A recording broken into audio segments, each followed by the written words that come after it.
Hello, तो कैसे हो आप सब लोग। हमारे YouTube चैनल पर आपका स्वागत है। मैं आशा करता हूं कि आप सब कोरोना से इफेक्टेड ना हो। सस्ते विश्वसनीय फोन में मोटोरोला शानदार है। महंगा सामान इतना नहीं। ब्रांड के ट्रैक रिकॉर्ड पर विचार करें। मोटोरोला ने 4 साल पहले हाई एंड मोटो जेड और जेड फोर्स का निर्माण किया था, जो मोटो मॉड्स नामक स्नैप ऑन एक्सेसरीज पर निर्भर था, जो स्मार्टफोन की समरूपता से ऊपर उठने के लिए मोटो मॉड्स कहलाता था। तब वह था। मोटो ने कभी भी एक और फ्लैगशिप डिवाइस बनाने की जहमत नहीं उठाई जो उनका इस्तेमाल करता है। अभी हाल ही में रेजर एक स्टाइलिश महंगा फोल्डेबल था, जो कई कारणों से प्रचार तक नहीं रह सका। उन फोन में पॉलिश की कमी थी। उन्होंने इसके लिए आंशिक रूप से कम महत्वाकांक्षा और सरलता में बनाया। तुलना करके नया $1000 मोटोरोला एज प्लस पारंपरिक लगता है। यह एक सुंदर स्क्रीन के साथ एक अखंड स्लैब है, कैमरों की भीड़ और समान हॉर्स पावर जो आपको अन्य समान कीमत वाले एंड्रॉयड फोन में मिलेगी। मोटोरोला ने इस प्रतियोगिता को छलांग नहीं लगाई, क्योंकि इसके साथ साथ यह बहुत अधिक था। हालांकि इस बार इतनी बुरी बात नहीं है।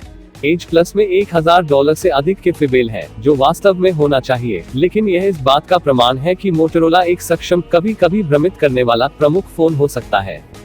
अमेरिका में कम से कम एज प्लस का एक संस्करण है। 12 GB रैम, 256 GB स्टोरेज और कोरिया के मिमीवेव 5G नेटवर्क के लिए वेरिजोन अनन्य मॉडल। वर्षों में मोटोरोला के पहले नए फ्लैगशिप फोन के मालिक होने का विशेषाधिकार आपको $1000 का पड़ेगा। लेकिन अगर यह बहुत अधिक है, तो आप इस साल के अंत में लॉन्च करने के लिए कंपनी की थोड़ी अधिक उचित मोटोरोला एज की प्रतीक्षा करना चाह सकते हैं। यह थोड़ा धीमा चिपसेट और एक अलग ट्रिपल कैमरा सेटअप का उपयोग करता है, लेकिन इसमें एंडलेस एज डिस्प्ले समान है। अमेरिका में कम से कम एज प्लस का एक संस्करण है। 12 GB रैम, 256 GB स्टोरेज और कोरिया के मिमीवेव 5G नेटवर्क के लिए वेरिजोन अनन्य मॉडल। वर्षों में मोटोरोला के पहले नए फ्लैगशिप फोन के मालिक होने का विशेषाधिकार आपको $1000 का पड़ेगा। लेकिन अगर यह बहुत अधिक है, तो आप इस साल के अंत में लॉन्च करने के लिए कंपनी की थोड़ी अधिक उचित मोटोरोला एज की प्रतीक्षा करना चाह सकते हैं। यह थोड़ा धीमा चिपसेट और एक अलग ट्रिपल कैमरा सेटअप का उपयोग करता है, लेकिन इसमें एंडलेस एज डिस्प्ले समान है। मोटोरोला ने मुझे इस साल की शुरुआत में बताया कि एज प्लस इससे पहले रेजर की तरह एक डिजाइन पहला फोन है। मोटो के पहले फोल्डेबल के लिए उस दृष्टिकोण ने कितनी अच्छी तरह काम किया, यह देखते हुए मुझे अपनी शंका थी। इस बार डिजाइन प्रथम से मोटोरोला का क्या मतलब है, यह परिभाषित करता है कि यह अपने एंडलेस एज डिस्प्ले से क्या चाहता था और इसके आसपास के बाकी फोन का निर्माण किया। अगर और कुछ नहीं, तो मोटो को बारोक ब्रांडिंग का श्रेय जाता है। यह 6.7 इंच की OLED स्क्रीन है, तो यह बहुत ही अच्छा लगेगा। इसके बजाय यह इस वर्ष मैंने परीक्षण किए गए अधिक आरामदायक बड़े फोनों में से एक है। यह अभी भी छोटे हाथों वाले लोगों को कुछ परेशानी देगा, लेकिन कम से कम वे फोन के आसपास अपने मिट्स पाने के लिए संघर्ष नहीं करेंगे। इससे भी महत्वपूर्ण बात, स्क्रीन एक दर्शक है, वैसे भी ज्यादातर समय यह 90 हर्ट्ज पर ताज़ा होता है, इसलिए ऑन स्क्रीन गति सामान्य से अधिक चिकनी होती है और केवल पूर्ण HD 2340x1080 होने के बावजूद स्पष्टता कोई समस्या नहीं है। मेरी एकमात्र वास्तविक पकड़ यह है कि जब स्क्रीन की चमक को नीचे किया जाता है, तो अंधेरे चित्रों या पृष्ठभूमि को देखते समय कुछ शोर स्पष्ट होता है। आपने इसे पहले ब्लैक क्रश के रूप में संदर्भित किया होगा, और यह एक अजीब, लगभग ग्रेटी रूप में प्रकट होता है, जिसे हमने LG के V30 और Google के Pixel 2 XL जैसे उपकरणों में देखा है। उन फोन की तरह यह एज प्लस की उपयोगिता को बिल्कुल भी प्रभावित नहीं करता है। वास्तव में मैंने कुछ दिनों तक ध्यान नहीं दिया, जब तक कि मैं एक रात बिस्तर में अपने Kindle बैकलॉग के माध्यम से जुताई शुरू नहीं कर देता। फिर भी यह एक ऐसे फोन के लिए बहुत अच्छा नहीं है जो स्क्रीन के बारे में माना जाता है। लेकिन मैं खुद से आगे निकल रहा हूँ।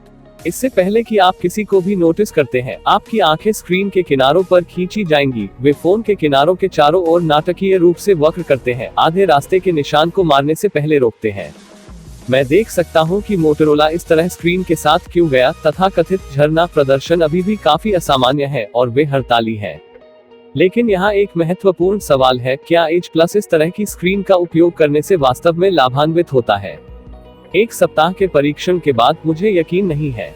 इन स्क्रीन के पक्ष में आपके द्वारा कभी कभार फेंके गए तर्कों में से एक यह है कि वे इमर्सिव हैं, क्योंकि कम बेजल उन्हें याद दिलाते हैं। पर्याप्त रूप से उचित है, लेकिन यह कैसे होता है जब आप कोई गेम खेल रहे हो या कोई वीडियो देख रहे हो जो उन किनारों में फैला हो, तो स्क्रीन पर सामान का एक नाकाफी हिस्सा आपको डिजाइन से दूर कर देता है, जो इमर्सिव के विपरीत लगता है मेरे लिए। मोटोरोला के डिजाइनरों के श्रेय के लिए उन्होंने स्क्रीन के किनारों को पूरी तरह से अक्षम करना आसान बना दिया, और मैंने ऐसा किया है कि इस सप्ताह कुछ ही एप्स के साथ मैं सिर्फ आइकनों और नियंत्रणों तक पहुंच सकता हूं जो अन्यथा मुझसे दूर हो गए होंगे। इन प्रदर्शनों में वास्तव में अप्रिय होने की क्षमता भी है, क्योंकि वह स्क्रीन स्पिलओवर टच सेंसिटिव है। मुझे चिंता थी कि मेरे हाथ के किनारे वाले आकस्मिक टच से एज प्लस को हर तरह की चीजें मिलेंगी जो मैं नहीं चाहता। शुक्र है कि शायद ही कभी ऐसा हुआ। उल्लेखनीय स्थिरता के साथ उन ग्लांसिंग छूता को नजरअंदाज करने के लिए मोटोरोला ने स्क्रीन को ठीक किया। यह सही नहीं था, लेकिन मैं अपने हाथ के प्लेसमेंट के बारे में चिंता किए बिना फोन का उपयोग कर सकता था।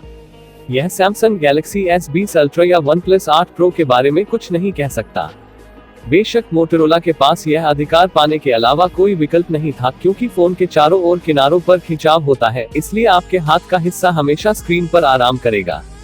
हालांकि यह बात है, हालांकि मैं इस बात की गारंटी नहीं दे सकता कि आपका अनुभव लगभग उतना ही चिकना होगा जितना मेरा।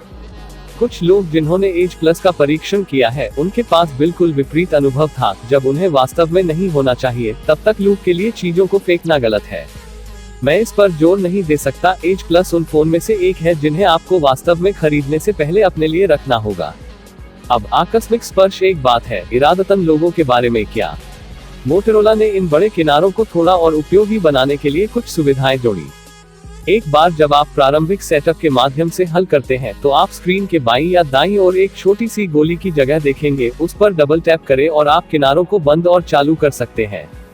इसे नीचे फ्लिक करें और आप अपना नोटिफिकेशन शेड खोल सकते हैं। इसे फ्लिक करें और आपको अपने रनिंग ऐप दिखाई देंगे। संक्षेप में, यह गोली एंड्रॉइड 10 के मानक होम स्क्रीन इशारों को दोहराती है, और वे एक हाथ से एज प्लस का उपयोग करते समय विशेष रूप से उपयोगी होते हैं। तो दोस्तों, बस मिलते हैं अगली वीडियो में। तब तक के लिए जय हिंद।